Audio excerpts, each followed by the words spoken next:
श्रीगरुडस्य 12नामस्तोत्रम्।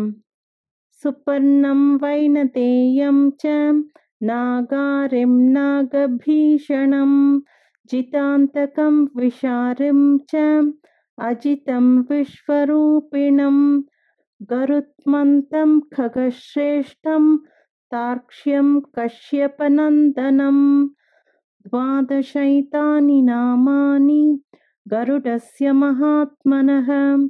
यः पठेत् प्रातरुत्थाय स्नाने वा शयनेऽपि वा विषं नाक्रामते तस्य न च हिंसन्ति हिंसकाः।